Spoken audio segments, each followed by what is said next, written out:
the church at Philadelphia, we are in Revelation chapter 3. I'm going to read it so they can hear it on the old video there. Revelation 3, beginning in verse 7, it says, "And to the angel of the church in Philadelphia write the words of the Holy One, the true one, who has the key of David, who opens and no one will shut, who shuts and no one opens. I know your works. Behold, I have set before you an open door which no one is able to shut. I know that you have but little power, and yet you have kept my word and have not denied my name. Behold, I will make those of the synagogue of Satan, who say that they are Jews and are not, but lie. Behold, I will make them come and bow down before your feet, and they will learn that I have loved you, because you have kept my word about patient endurance. I will keep you from the hour of trial that is coming on the whole world to try those who dwell on earth. I am coming soon. Hold fast what you have, so that no one may seize your crown. The one who conquers, I will make him a pillar in the temple of my God. Never shall he go out of it, and I will write on him the name of my God, and the name of the city of my God, the New Jerusalem, which comes down from my God out of heaven, and my own new name. He who has an ear, let him hear to what the Spirit says to the churches." So, the church at Philadelphia, it's a little bit further down from Sardis. It was mainly an agricultural town. So finally we have an area of agriculture. When I lived in Illinois and in Minnesota, we were surrounded by agriculture. When I was a kid, I loved going out to the farm my great-grandfather had. So I kind of like agrarian or agricultural areas, but this is a church that had an agricultural background. They were also known for earthquakes. And in fact, the town had been destroyed several times and had just been rebuilt not too long before the writing of this letter. Some scholars believe around 37, 35-ish A.D. the town had just been rebuilt. It's named after a king of Pergamum, the name of Attalus Philadelphus. So it's named after him. The word is similar to the Greek word Philadelphia, that last part of his name. So that's kind of where the Philadelphia church comes from, is the name of the town there. So we always look at how Jesus presents himself because it has meaning. It's not just, hey, this is Jesus writing, but he always throws in a little bit extra adjectives there. So here, Jesus identifies himself as holy and true. What's holy and true mean? If someone said, hey, I want you to know that I'm holy and I'm true.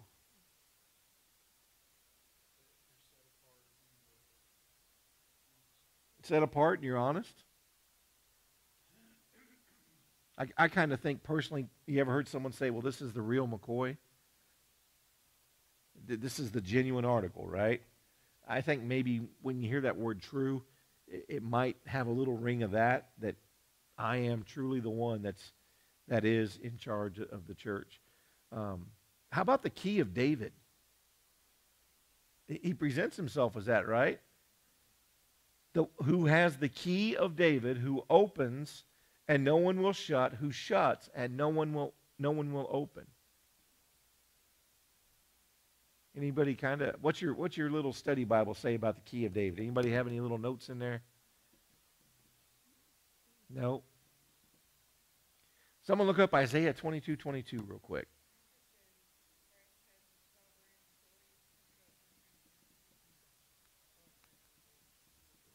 Okay, that's good. How about Isaiah 22:22? All right.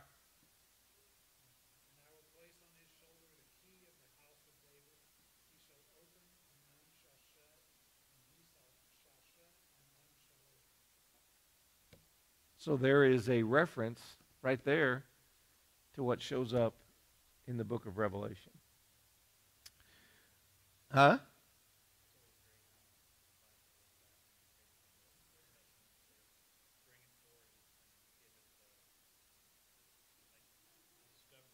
Mm-hmm. So also this refers to, or could refer to, there was a guy named Eliakim who had access to David's wealth.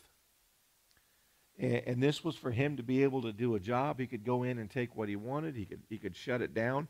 So this could be referring to Jesus has access to all the treasure trove of heaven. I'm not saying that's exactly it, but I'm saying when we have the key of David mentioned before in Scripture, Eliakim is mentioned, and with having access to all that David had to offer, maybe Jesus is saying, I have access to everything that heaven has to offer, which would include opening the door, whoever wants to take what they can, shutting the door, controlling it. But either way, Jesus is the one that has the key of David. Now, when I was a kid, we went to, my mom taught at Open Door Baptist School, and we went to Open Door Baptist Church. It was in a church, 7th and Washington, just off of downtown Kansas City, Kansas. I think it was an Episcopal church, had all the beautiful big stained windows, you know, with like warriors and angels, and they had these little shields going around the top. I don't know what the shields meant, but they were red and blue shields. I mean, just a beautiful, ornate building. Had like 3 levels, had bats up there, had a belfry. You could go up to where the bell was. Just an old church. But Open Door Baptist Church, and I remember up on front on one of those, our church board, well, it's on the corner where we keep the Sunday school attendance. You can't see it. We had one of those boards up front, you know, last week's attendance, hymns for the day. That was back when we still had hymnals, right? It had up there this verse in Revelation chapter 3. Behold, I set before you an open door which no man can shut. Well, we were called Open Door Baptist. And I remember, you know, this verse was always in front of me every time we were there for Sunday or for Wednesday night. You know, but he says, you know, I know your works. Behold, I have set before you an open door which no one can shut. I know that you have little power, and yet you have kept my word and have not denied my name. His commendation to them is that I know your deeds. Again, we see every church, Jesus is not a distant owner. He's not someone like a wealthy guy sitting on high. You know what? I've got all these investments. I pay for people to watch over my investments. I don't even know what's going on. How many of you are fortunate enough to have a retirement plan or have some little bit invested? Now, how many of you sit there and actually watch it and know exactly what you're invested in? I'm not. We got a money manager dude, and, you know, you go and you look in, and he's like, here's all the stocks we own. And, you know, I couldn't look at one of them and tell you what it's doing. I don't care. I care about that big number that comes up when I log in to see, am I going up or am I going down? How broke am I? Right? Are we supersizing tonight, or are we splitting the meal? You know? And my wife and I, with the way the world's been going on, we're like, well, is it even going to matter? You know, is Jesus going to come back and we're saving for a retirement we're never going to see? I said, now you're thinking smart. Now you're there. We need a Roush Mustang. We can work at Walmart and say hello when they come in when we get old, right? No, that's not going to. Chris goes, no, you don't want to do. Well, we could be handing out masks. I'm just saying. We could be a greeter. You know, you want to be around people when you're old anyway, so why not just live it? That's not smart. The Bible tells us we need to make plans for our future. But, you know, Jesus says, I know your deeds. I know that you are, that you struggle. He says there, I put an open door. And right here, that open door, notice the context of it. Again, I want to read it to you. I know your works. So what is he talking about right there? If he starts with, I know your works, is he talking about salvation? Why isn't he talking about salvation if he says, I know your works? Thank you. This verse, even though our church always thought it was about salvation when it was up in front, it's not about salvation. It can't be. Ephesians 2:8-9 lays that to rest. Okay? We can't earn this open door can't be about salvation. But he says, I know your works. So he's talking about their service, correct? Okay? Behold, I have set before you an open door which no one is able to shut. I know that you have but little power, and yet you have kept my word and have not denied my name. So what is he talking about? If it's not about salvation, what is this open door referring to that he set before him? I know, I'm making you think. It's been a long day. Go ahead.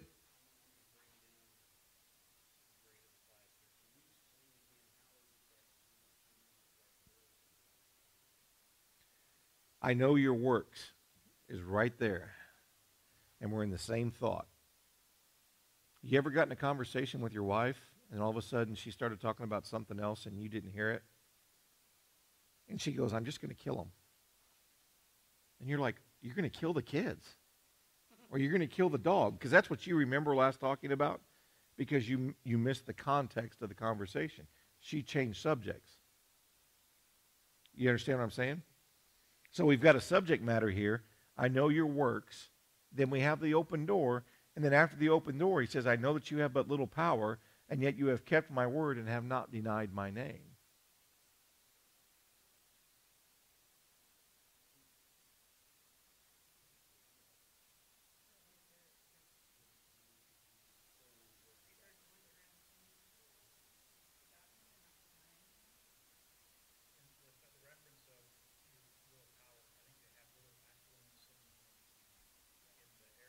Okay.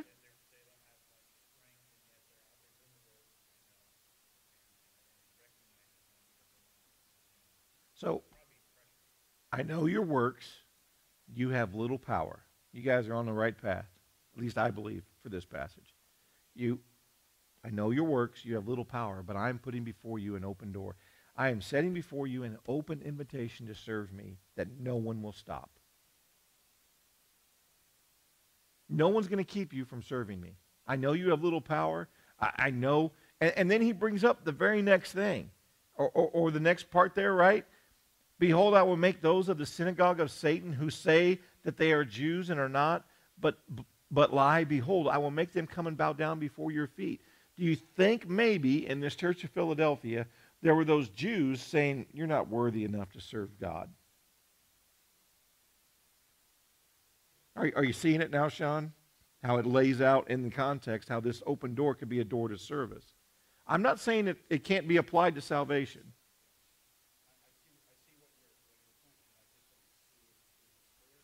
Okay. I'm not disagreeing with you. It's not clear. He doesn't say this open door is for you to serve me. I'm just trying to stay in context of this set of verses. Does Jesus set before us an open door to salvation which no one can shut? Absolutely. That's not a false statement.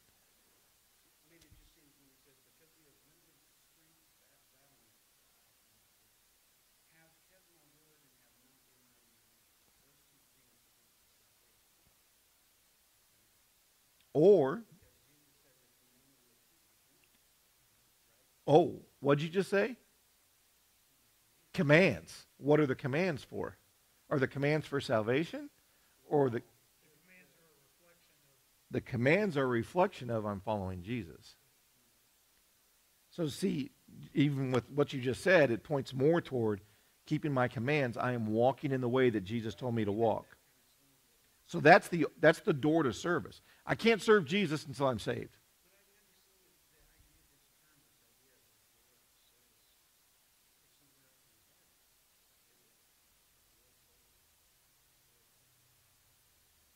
It's not works. Well, that's why the door is open. Again, back to the key of David. When David gave Eliakim the key to his treasury, he had the power and the authority to be able to do whatever he needed to do to get his mission accomplished.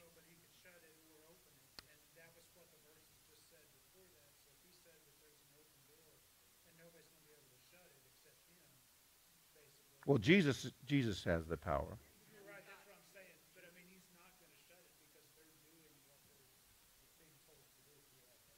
What'd you have, Brian?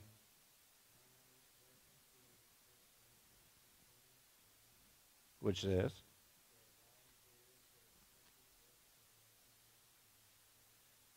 There you go.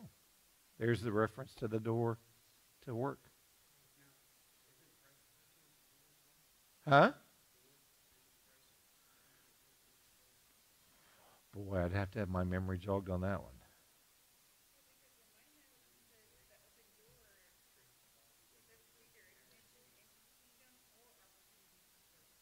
Or, yeah. Oh, I'm not denying it couldn't be salvation.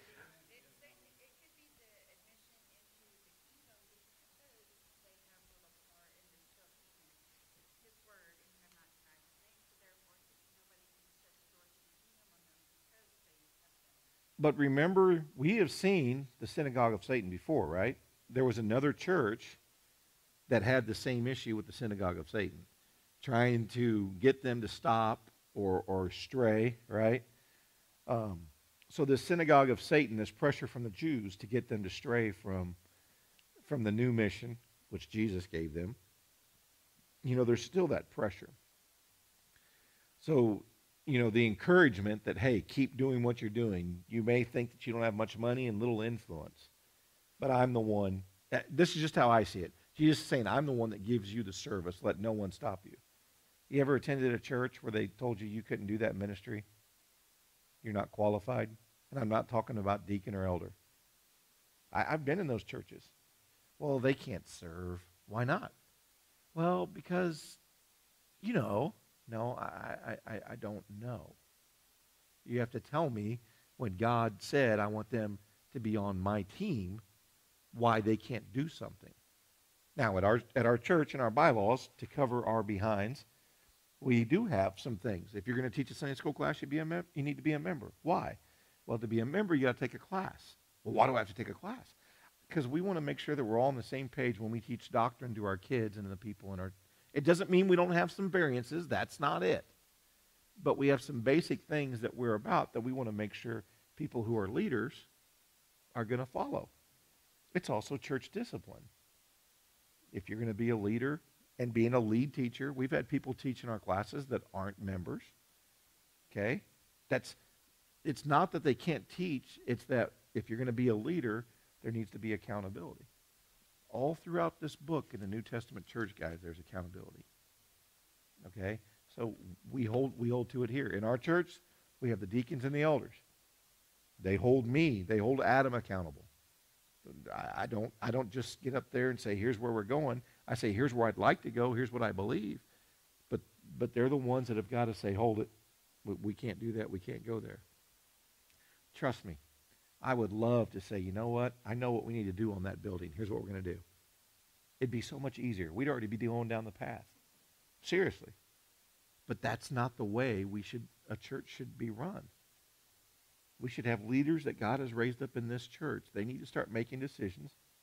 And then hopefully soon we're going to have a presentation for the church. And the church is going to decide, here's the path we're going to start down. I believe that's how God wanted the local church to function. If he wanted a monarch, he would have appointed a monarch, right? He would have said, you know what, Paul, I want you to set men or women up to lead these churches, and their word is absolute. We don't see that. We see a plurality of elders. We see a plurality of deacons, okay? We see gifts given to everybody in the church, okay? We also see that Peter talks about we are the royal priesthood. We are the royal priesthood. So I believe it works best when we all get together. In this commendation, there is no rebuke for the church at Philadelphia. He doesn't say, hey, you're doing wrong. You've put up with Jezebel in your midst. You're giving in to the church of Satan. The synagogue of Satan. There is no rebuke for this church. This is one of the ones that seems to be getting it right. Little strength, you've kept my word, but you have not denied. We've talked about that, being faithful. Notice that their enemies will fall down at your feet and acknowledge that I have loved you. To me, I don't have Bible on this, but this is what I'm seeing. That synagogue of Satan has been saying, you're not worthy, and what can that little church do? And one day, he's going, those people are going to fall at your feet and say, you know what? You were doing what God wanted you to do. That's what I see there. It's not so much a na-na-na boo-boo. It's when we stand before God and give an account, he goes, they're going to stand before me, and they're going to fall at your feet, recognizing you were doing what was right. If we're doing stuff for other people's opinion and happiness, we're not going to do what God wants. I'm just telling you. So he's trying to give them an encouragement there as he commends them. The promise to this church because they endured patiently, right? Verse 10, because you have kept my word about patient endurance, right? They patiently endured. They will keep you from the hour of trial. That's clearly referring into Revelation 6 when we have the 7 seals and all of this judgment starts unfolding. Here, you don't have any clearer picture of those of us that believe in the rapture, that there's going to be a rapture that happens. Otherwise, you're going to have something happening that we don't understand, that there are going to be a church being hid and somehow sheltered from all of this stuff, right? We really don't see that. In fact, we see the opposite. The Bible is clear that those who have accepted Christ are going to be, in that second 3.5 years, they're going to be tormented, they're going to be hunted down, they're going to run to the mountains to hide, all of this stuff going on as we get into it. So here is another picture that we believe points to there is a rapture. There is a taking up of the church, that they won't see this. Keep you from that hour of trial. You'll be, and notice he says, taken out, not sustained through. If there was a chance for Jesus to say, you know what, I'm going to leave you here on earth during all this tribulation, he could have said, I will keep you through this tribulation, through these trials. But he says, I'm going to take you out. So that's why those of us that believe in a literal rapture, we believe that the church will be caught up, will be taken out and not see this.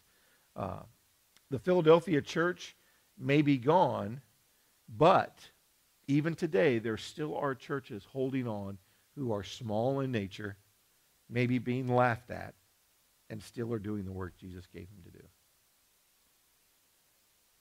There just are. So the average church size, I have not looked it up recently. The average church size used to be around 50 people.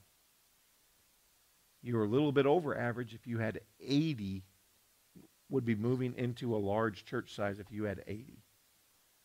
But you mentioned that he said he was going to take them out. What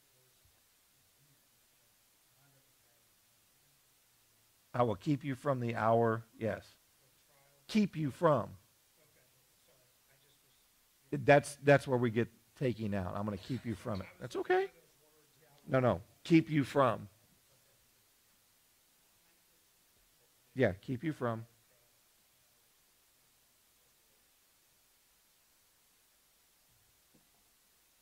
That's where it comes from. So the average church is smaller, no matter what you think about mega churches and movements. A lot of churches think, oh, we're small, we have 80 people. No, you're not small, actually. You're doing pretty darn good. Okay? So there is no limit on what a church can do when they go through the open door that Jesus have gave them to do. The promise to this church, because you endure, I already did that, right? Holding on, the bottom part, Jesus is coming soon. His encouragement there is, so hold on, right? I am coming soon, verse 11, hold fast so that no one may seize your crown. This is the first time. Remember before we talked about blotted out of the Lamb's Book of Life. But notice here, what does he say? It's not about the book of life, is it? It's about the crown. You keep holding on because there's this crown that you are going to get for enduring and holding fast. And I don't want you to lose that gift. I don't want you to lose that reward, if you will. So here it is different than in the previous one. Hey, I don't want you to lose that crown. If you look here, he talks about crown before he talks about the Lamb's Book of Life. We talked about why would he talk about blotted out. Could be two different situations, I don't know. But he definitely talks about losing a crown here. And he's clearly referring to reward. Notice he also tells them they will be pillars, or like pillars in the temple. In other words, a pillar, those of you that have built houses or lived in houses, if you have a load-bearing wall, you just go in and take out the load-bearing wall. Now, it's a structural thing. Unlike those things that were at front of our church, which were not structural, or those out there in the hallway, which were not structural. He is referring to a structural thing. You will not be taken away from God's presence. You will stay in God's presence forever. Why is that important? Well, I think maybe that church, that synagogue of Satan, was telling them, you may see God, but you won't be able to dwell in his house. So they know that if they endure and hold on, they will be in God's house forever. Also notice this. You will get a new name. Right? And in fact, it has two references, right? I will write on him the name of my God and the name of the city of my God, the New Jerusalem, which comes down from God out of heaven. And my own new name. When you had a name and you had a new name bestowed upon you during these times, it would often be a representation of your character or achievement. So, when Jesus says, hey, your name, whatever it may be, you're the Church of Philadelphia, you think you're a small church of 50 or whatever, you got dirt under your fingernails, I'm going to give you a new name on this day. And you're going to have the name of my Father, and you're going to have the name of, in other words, your inheritance, your city, what you belong to is the New Jerusalem. And on top of that, I'm going to give you a new name. We are God's children. We will have a permanent home. And we will rule with Jesus Christ. I believe those are the three elements we see here in these verses, based on what we see in the book of the rest of Revelation, as he continues to unveil it to us. But they get a new name. How many of you, some days you wish you had a new name? I'll raise my hand. I have done things in my life. I wish I could, I need to change my name. Right? I want to hide. I want to get away. Hey, one day we will have that new name. We will get that fresh start. Exhortation is the same as it's been almost at the end of every verse, right? He who has an ear, let him hear to what the Spirit says to the churches. We just heard at the beginning of each phrase, Jesus identifies himself talking to the churches. So I'm asking you again, which you ought to know the answer. Why does it say at the end who the Spirit says to the churches?